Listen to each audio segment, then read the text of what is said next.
Sleep is, first of all, thank you to the organizers, Matthew and Nate especially, for inviting me to give you guys a talk.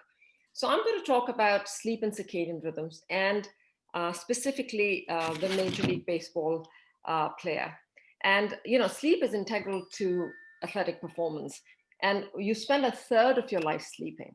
That's a 1/3 in which, you're vulnerable and you can't defend yourself against wild animals if they were trying to hunt you and eat you up. And so if sleep did not fulfill a absolutely vital function, it would be a colossal waste of time, right? And so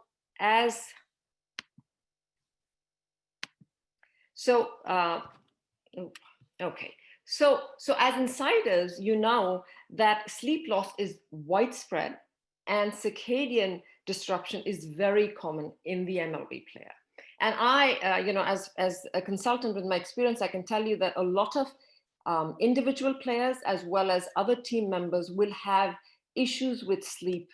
And in fact, a lot of teams are now waking up to this problem, no pun intended. And smart teams will pay attention to sleep. And I have divided this talk into 3 parts. I'm going to first talk about why sleep is important to an athlete, especially discussing injury risk, mental health issues, as well as athletic performance. Then I'm going to spend a few minutes talking about the science of sleep and circadian rhythms before I give you a practical framework of how you as strength coaches or athletic trainers can approach sleep issues during an MLB season. Okay, so we know hitting a pitched baseball is one of the most difficult things to do in sports. And so when a ball is coming to you at about 90 miles per hour, you have only about 425 or 430 milliseconds to respond.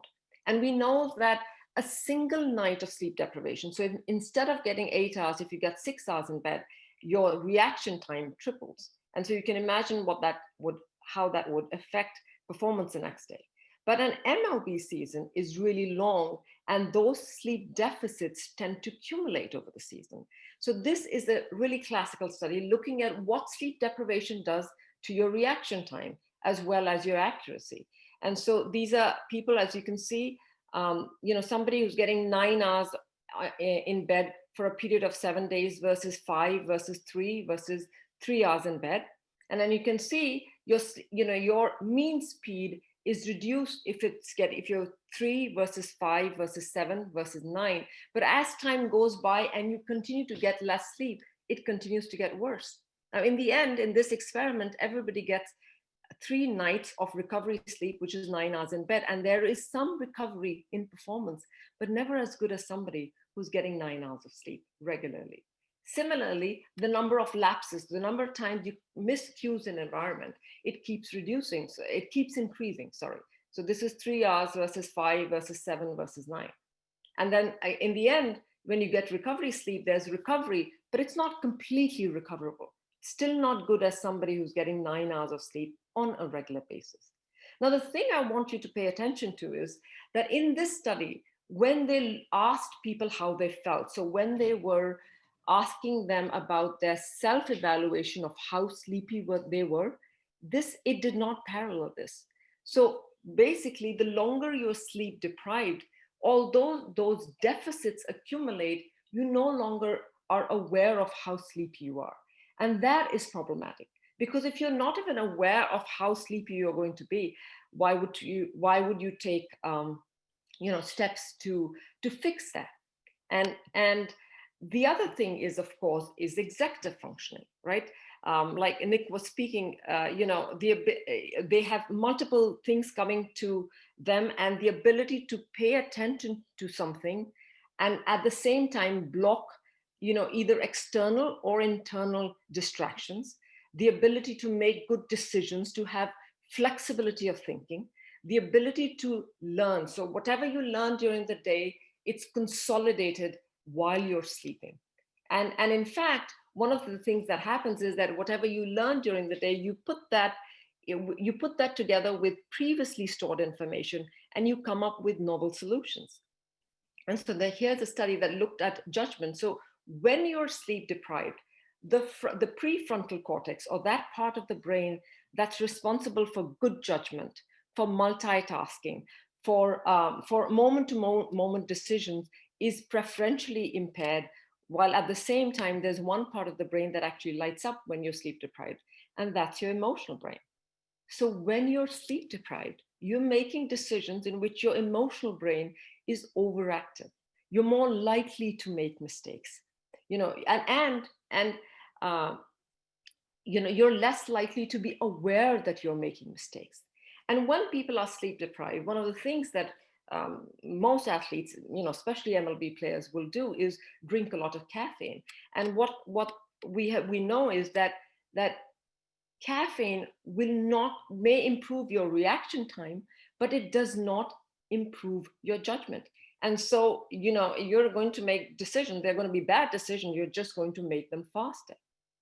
And so here's a study that clearly shows what happens to judgment over a period of time during that long MLB season. So this is in 2020, in 2012, and what they looked at is strike zone assessment. So they looked at plate discipline, right? And they found that plate discipline was always worse in September versus April. And you know, you'd think that with practice, the athletes would get better. But what happens is that as the season progresses, sleep deprivation accumulates, and that impairs judgment. And as a result, there's an actual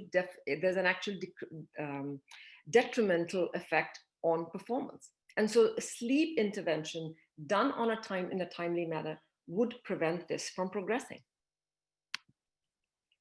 The other thing is the ability to emotionally regulate. So emotional regulation, both intra as well as interpersonal emotional regulation, is especially is sensitive to not getting enough sleep. So that ability, when you look at a situation, you first decide whether you're going to pay attention to it, then decide whether you're going to respond or walk away, or decide what your response is going to be. Every step of that emotional regulation is deteriorated if you don't get enough sleep. And that is really important for athletes. So, you know, if you get less sleep, your reaction time is less, your accuracy is impaired, you're likely to make poor decisions, you're likely to put yourself in increased risk-taking situations. So it's not surprising that when you're sleep deprived, the likelihood of getting injured increases. So here is a study. This was done in adolescent athletes. So, and these are high school athletes. They were followed for a period of 22 months. And what they found is that the number of hours of sleep strongly predicted the likelihood of getting injured, even more than the number of hours of practice. And so getting less than 8 hours of sleep increased the likelihood of you getting injured by 1.7 times more likely to get injured, right? And then here, there was another study, again, done in adolescent athletes, which were followed for a period. And what they found is that whenever there is an increase in training load, and at the same time, people like these adolescent athletes were getting less sleep, the likelihood of them getting injured increased. And especially if these athletes were overconfident. And so because they were overconfident, they, you know, disregarded whatever, the fact that they were not well rested, and put themselves in situations in which they would likely get injured, that then injury was likely to happen. But here's another study that was just released, it just came out. So this is done in NCAA Division I basketball players. And what they did is they measured daily mood, fatigue, soreness, well-being, sleep duration, as well as the training load the day before, to look at what predicts injury. And they followed them for a period of 2 seasons. And what they found is that decreased sleep was independently associated with increased injury. And in fact, after adjusting for the effect of sleep duration, the effect of mood, fatigue, stress on injury were no longer significant. I'm just going to go back here. And in fact, so there was an increase of just 1 hour of sleep reduced the likelihood of getting injured by 43%. And so, and the other thing what they found is in this study is that it's really important to monitor on a daily basis what the risk factors for injury are. So, which is something that I've been talking about quite a bit with teams. It's really, really important to, on a regular basis, especially in MLB, when the season is so long. And so it's easy to say, well, okay, I'm getting less sleep, it doesn't matter, I'm just going to have to do this, I just have to show up regardless of how I've slept the night before. But what happens is that the only way to approach an MLB season and make sure you get enough sleep is to go in knowing that there are going to be some nights when you get less sleep. And the way that you approach it is by getting enough sleep when you can. And then once you travel, or if you have a day game before, just immediately after a night game, and you're going to get less sleep, you make up for it by taking naps. So you do these timely interventions, and you do them so that deficit doesn't keep accumulated. You make those interventions on a regular basis. And one of the ways that I would say that you do it is by giving cues. So, making sure that the athletes are aware of this. And one of the things that I do is maybe even make out a schedule for them in which I clearly show them what their sleep schedule should be like for the next 2 weeks. Because for a player, athlete, and even for coaches and other team members, having that in front of them takes the thinking out of it. So they don't really have to stress out about how or when they would be making sure that they try to get into bed and make time for sleep. Okay, so the other reason why sleep is really essential is because I know in MLB, and in fact in most pro sports, the aim is to destigmatize mental health issues. Now we know athletes, are at a higher risk for mental health issues. We know that especially situational stress, so the situational depression, anxiety, or even alcohol or other drug use, there are multiple lifestyle issues, as well as playing in the sport itself would make them more vulnerable to developing these issues. And you really can't you can't even address mental health issues unless you give sleep a seat at that table. So in fact, a meta-analysis found that insomnia, which is difficulty initiating or maintaining sleep, is one of the most well-established risk factor for any psychiatric disturbance, especially depression. And in fact, poor sleep is a very reliable risk factor for suicidal ideation, suicide attempts, and death by suicide. In fact, poor sleep outperforms depressed mood. And it sort of makes sense because, if you're not sleeping at night, then first of all, you're awake at a time when, your loved ones are probably asleep. You're more vulnerable. You're likely to be overwhelmed by whatever is going on in your life. So that this risk of suicide at night, being awake at night, it will put you in that situation where you're likely to feel either more depressed and are likely to act upon a suicidal ideation. And so poor sleep we know that it increases discomfort. So getting less sleep itself is a risk factor for increased pain sensitivity. Getting less sleep also impairs your mood. It reduces your capacity to deal with stresses and increases bodily pain, all of which will contribute to mental health issues.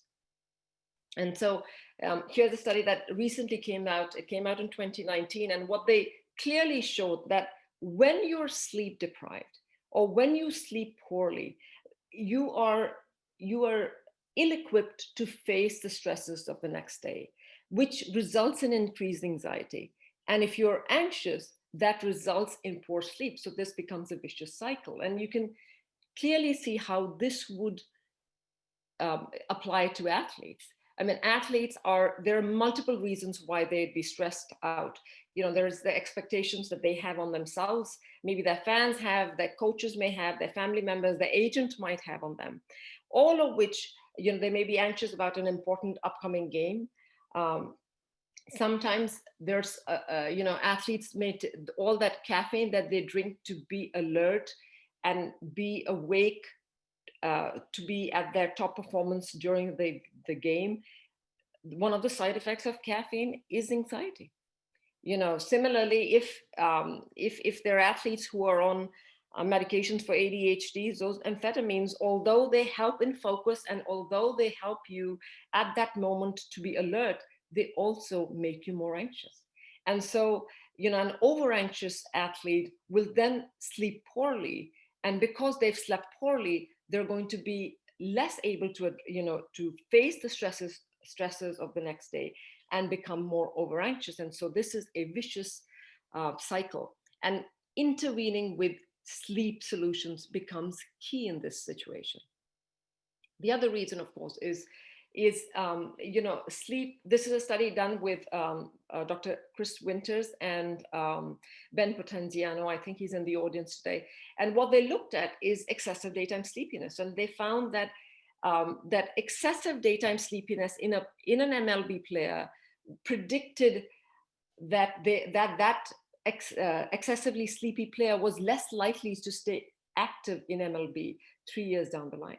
And this was, you know, this was a dose-dependent relationship. So if you were less sleepy, you were more likely to be active. The sleepier you were, the less likely you were to stay active in MLB. And so if being sleepy itself would shorten the career, you know, probably because it results in burnout, maybe there's an increased chance of injury and or other reasons why you can't play. But the shorter your career, the less money that players make. And oftentimes when you're speaking with athletes, this is an important you know, information to present to them. One reason why they should pay attention to it, because it directly affects their pocketbooks. Well, so now that we know, and you know, in fact there's no single physiological function that affects performance that is not impaired if you get less sleep. So how much sleep is enough? So typically what we say is, for average adults, we need, the American Academy of Sleep Medicine says you need about 7 to 9 hours of sleep to function well. Less than 6 hours, you're likely to have deficits, definitely deficits, even though you're not aware of it yourself. You know, your performance is likely to be impaired. And there are these classic studies, which I'm sure all of you are aware of, that Cherry Ma did on Stanford athletes, student athletes. These are sleep extension studies in which over a period of 6 to 10 weeks, they were asked to get more time in bed. And what they found is that these basketball, football, tennis players, swimmers, all of them showed an improvement in performance. They were less sleepy, less tired, less fatigued, less depressed. And there was a statistically significant improvement in their performance in the actual game. So in whatever they were actually, while they were playing. And then this was a study that Cherry Ma did. This is done in actual MLB players during spring training. It was a randomized controlled trial and basically did the same thing, extended their time in bed. And what she found is that, you know, reaction time improved. You know, they were less sleepy, they were less tired. And reaction time, the reaction time improved despite external distractions. So they were able to focus despite external distractions when they were getting more sleep. And I want to say, in this study, all that happened is that they spent, I think, about 36 extra minutes of sleep at night. But even a small difference does in getting more sleep makes a profound difference in performance the next day. Okay. So I just want to make sure I keep track of my time. So I want to switch gears here and talk, sorry, got a tickle in my throat. Okay, so I want to talk now a little bit about the science that regulates sleep, how sleepy or how awake you are going to be during the day. So they're really two separate and independent processes that decide how sleepy and alert you're going to be. And understanding this will, first of all, help you guys understand your own sleep and why alertness and sleepiness is changing during the day, but also will help you understand where your athletes are coming from. So the first, of course, is your sleep load or your homeostatic sleep drive, which basically means the number of hours you've been awake. So if you wake up, say, about 6 o'clock in the morning, by the time 11 o'clock rolls around, you have 16 or 17 hours of wakefulness that accumulate, right? And when you fall asleep, you consume it. But in addition to this, which is the number of hours you've been asleep, there's also your circadian clock or your biological clock. So when you wake up in the morning, your brain secretes this alerting signal, which opposes the sleep drive, which is why, you don't feel sleepy. You don't fall asleep just because your sleep load keeps increasing. Now, in the mid-afternoon, there's a slight dip in the afternoon. And then at night, in the presence of darkness, melatonin is secreted, which dampens this alerting signal. And so this is, so the way that how sleepy or alert you are going to be in a normal day will vary. And it varies because of your circadian clock. So we know what accumulates in your brain the longer you've been awake. So we know what your sleep load is. It's something called adenosine, and caffeine is blocks the same receptor where adenosine goes and gets attached. But what I want to do in the next 5 minutes is actually spend some time explaining to you how your circadian clock works. So your circadian clock is situated in your brain, and it's an intrinsic timekeeping system that's present in your brain that keeps time over a 24-hour period. And it's synchronized daily, on a daily basis, by exposure to light and darkness. So when you wake up, light enters your eye. So you use your eyes for two things, like your ears. So you use your ear for balance as well as for hearing. You use your eye for vision as well as for light perception for your circadian clock. So light enters your eye and it hits your circadian clock before it even goes to your visual cortex, which is where you see things. And so light dampens, results in that alerting signal that gets secreted during the day. In darkness, melatonin is secreted, and as a result, that dampens that alerting signal. So we have this intrinsic clock in our brains.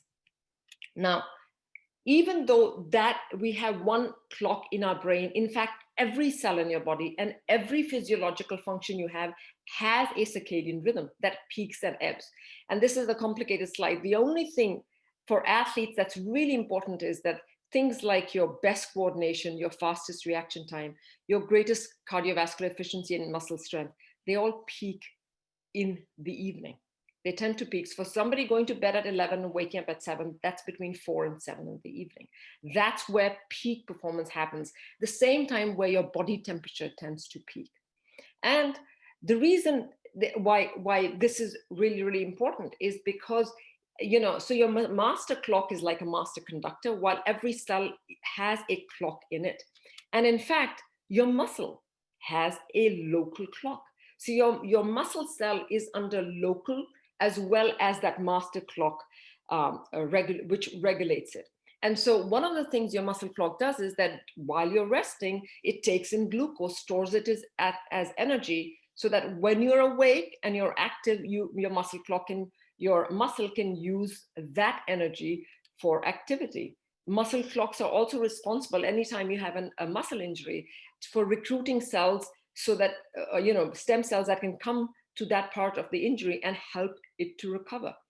And so, most of this muscle recovery happens, in fact, all of it happens while you're sleeping. Now, the other reason that this is important is that because as MLB players, your clock on a daily basis is synchronized to wherever you live, so to your local area. And in, not regardless of this, the past season, but for mostly when in Major League Baseball, you fly, you take a jet, you get to a new time zone, and then you play there. And what happens is that your clock is still stuck at the desk, at the home time zone, until it gets used to the new time zone. And this is what it looks like. So this is not your regular clock phase. This is midnight, 6 in the morning, noon, and 6 p.m. So if you were on the West Coast, the game is being played at, say, 7 p.m. Players go to bed between 2 and 3 in the morning and then wake up, 8 or 9 hours later. If you're coming from the East Coast, this is how it aligns up.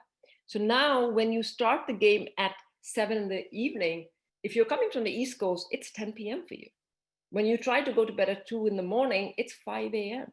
Similarly, so it takes a while to get adjusted, which is why every time you cross time zones, performance tends to be impaired. Similarly, if you spend a lot of time on the West Coast and now you're coming back to the East Coast, once you get acclimatized and you get adjusted to the West Coast time, you're now jet lagged when you come back to the East Coast. So this was a study, it looked at 20 years of MLB data and found that when East Coast teams come back home, and they tend to lose home field advantage that first game, especially if their opponents are coming from the same time zone, and they tend to lose more often. So, and then, this has been shown, the fact that we have a time during the day where peak performance happens has been shown in multiple sports, in the NFL, it's been shown in the NBA, the NHL, but this is a study that just came out. Again, this was done in Olympic players, and what they looked at swimmers, because swimmers, there's no equipment that could interfere. There's, the water temperature is always at the same time in all Olympic pools. And they looked at 4 Olympic games, and they found there was always this variation. There was a sinusoidal curve when it came to performance. And, there was reduced performance in the early morning. Performance was always maximum in the late afternoon, and then it reduced at late night. And in this study, what they found is that the effect size of this variation, so was enough. So it was 40%, which was greater than the difference between somebody who was getting a gold and a silver medal, and it was about 68% between somebody who was getting a silver and a bronze medal. And so this is something that players and athletes should be aware of. And not surprisingly, this is something this is work that I do, and other sleep experts who know about this do, so that we can try and align players' individual clocks, or help them when they're traveling, so that they can get acclimatized to the new time zone. The other thing that your circadian clock also decides is your chronotype, whether you're a night owl or a morning person. Now, this is biologically, it's genetic. So it really doesn't matter, it depends on your parents. So it doesn't matter. I tell young players how far you move from your home. Your parents still decide what time you go to sleep, because it's what time you're going to fall asleep, whether you're a night owl or a morning person, is genetically driven. Also, younger players are more likely to be night owls. And the older you get, it changes. You're less likely to be. You're more likely to be morning people. Well, this is important because, again, this was a study. It looked at peak performance for an entire group, and for the entire group, they looked at it at 6 in the morning, 10 a.m., 1 in the afternoon, 4 p.m., 7 p.m., and 10 p.m. And peak performance occurs between 4 and 7. But when you divide them into morning, intermediate, and late night owls, well, morning people peak earlier during the day. Night owls peak later during the day, and there's a great variation, almost 26% points in variation. So, depending on what time they're playing and their individual clocks, they interact, and this is a complex interaction. And, this is Ben again with Dr. Chris Winters, and they looked at players, both pitchers and batters, and looked at early morning people and versus night owls, which is you can do easily. It's a paper, it's a clinically validated paper that you can find out whether you're a night owl or a morning person. And they found, well, morning people did better on morning games. Night owls did better in night games. So again, this is something that we can individualize and make a change to. So I just want to spend 2 minutes talking about, how this biological clock evolved, right? It evolved in such a way that at night, even though you can see candlelight, you can see firelight and moonlight, your circadian clock doesn't see it. So it's not sensitive to it. And during the day, you're exposed to bright light. The problem is that with the invention of the light bulb and now LED, everybody takes, most people take a bright light to bed with them. And that can actively suppress melatonin.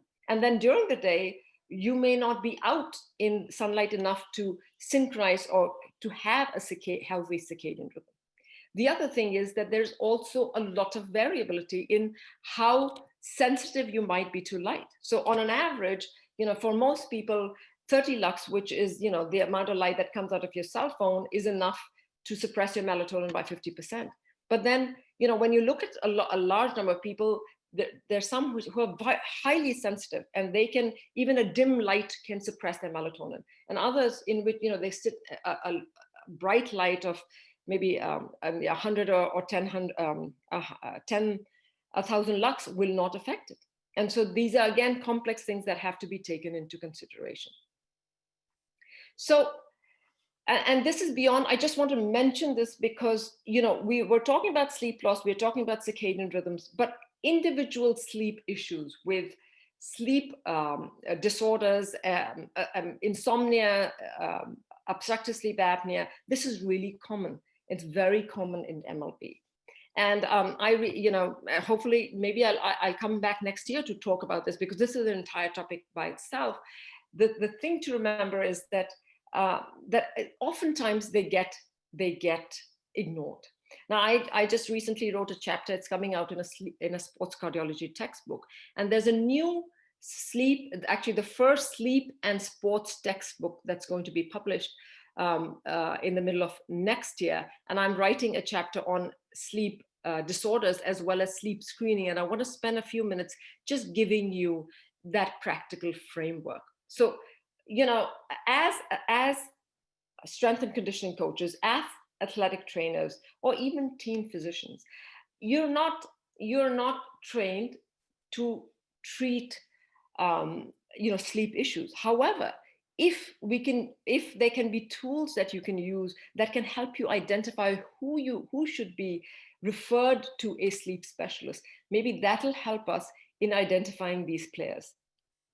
So this is a broad framework. This is what I use when I'm working with teams or even with an individual player. But the first step, whenever you're talking to an athlete, is sleep education. And like Nick said, there are so many compelling things that are coming to an athlete for them to pay attention to. So sleep education has to be compelling. It has to be interesting. It has to catch their attention so that they can pay attention, so that they can take in some information, right? Sometimes sleep is not even on their radar.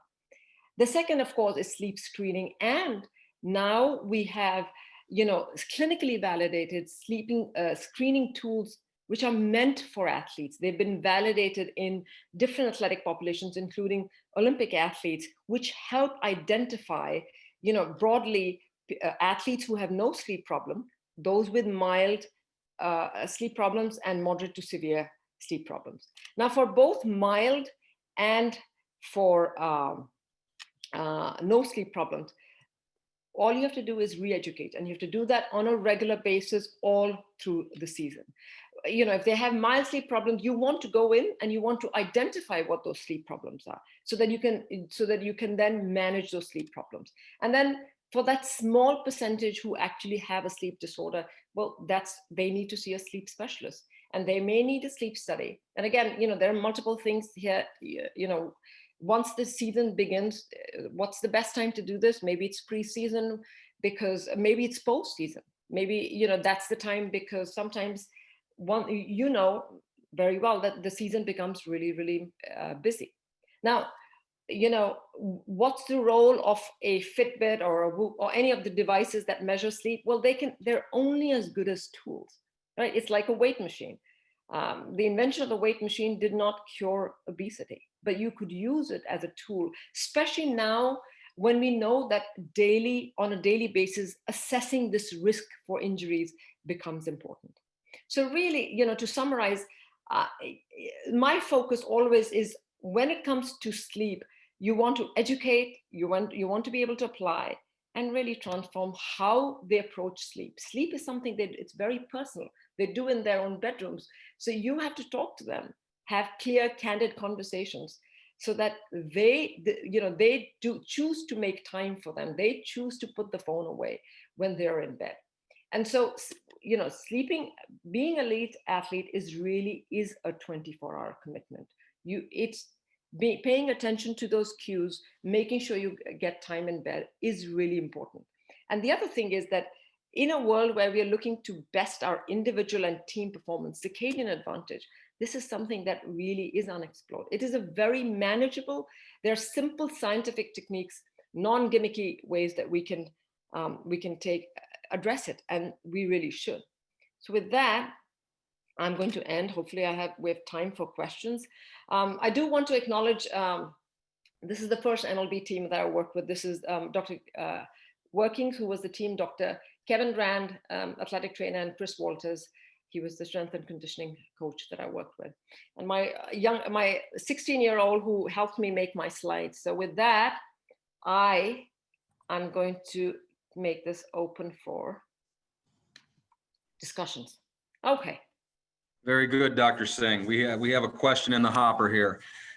How do sleep aids, melatonin gummies, CBD, etc., affect the circadian clock? What is your perception of these aids in baseball players in general? There seems to be a rising popularity in these sleep aids in conjunction with all the energy drinks. Right. So, you know, part of the answer is in that question itself. So there's an increase in medication use, gummies, CBD, etc., at the same time when there is an increase in the energy drinks. Because I can tell you that this is what I see, because so a lot of the players, they drink the energy drinks, you know, half an hour, 45 minutes just before the game. Well, if it's a 7 p.m. game, half of that caffeine, the half-life of caffeine is about 5 to 6 hours. So, you know, it's still in their system 6 hours later. And so the only way that they can fall asleep then is if they take an external sleep aid. I would say that, you know, if your player is reaching for melatonin, is reaching for a sleeping pill, they need to be evaluated, right? So we can find out exactly what the problem is. Melatonin specifically, remember, is a hormone. And so what the melatonin does is it sends a signal to your brain that you're ready to sleep. Now, if you take some melatonin and at the same time you're going to be sitting in front of a video game playing video games, you know, it's not going to work. It's not going to work at all, right? So again, it has to be done with education. There is time for melatonin, especially in jet lag, especially when players are traveling, or in some you know, it's relatively safe, but again, always done under the supervision of, after at least talking to somebody, so that we can find out what the cause is, why they're not sleeping. I would say that would be the first step. Very good. Next question. When you mentioned non-recoverable sleep, not rebounding at 3 days, is there a point where it does completely rebound? Well, so what happens is that your brain, sleep is very smart. So different stages of sleep do different things. And deep sleep is the most restorative. So it's during your deep sleep that most of the recovery happens. And when you are chronically sleep deprived, and then you allow yourself to fall asleep, the amount of deep sleep tends to increase. And so even though the number of hours might not increase, but the depth of sleep different stages of sleep may help you recover. So this is an important question, because in MLB, the only way to live through a season is to go through these bouts in which you get sleep deprived, then you first bank sleep, which is make sure you get good sleep when you have the ability to do so. So homestands, night games, that's a good time to get enough sleep, because you know that you're going to travel, and you know that sometimes you may not sleep well in a hotel room. Then when you get to the destination and you got less sleep the night before, well, maybe take a short nap, sleep better the next day. So that's being cognizant of it and making sure you get regular sleep is important. The way you recover is different for different people, but if you allow yourself time to sleep, your brain waves know what to do, and they know, you don't need to help them. They know exactly what to do to make up and to recover. Very good. We have a few more questions, Dr. Singh, in the hopper, but I'm gonna let you answer those by typing the answers back. No problem. So we can get on and stay on time with our next speaker. Thank you so much. We all, I think, know and understand how much sleep benefits, or how important it is to our ball players and ourselves as practitioners and strength coaches. So outstanding content. Thanks again, and have a great holiday season. And if you can get to those questions in the hopper, we appreciate it. Okay. All right. Thank you for having me. Very welcome. All right.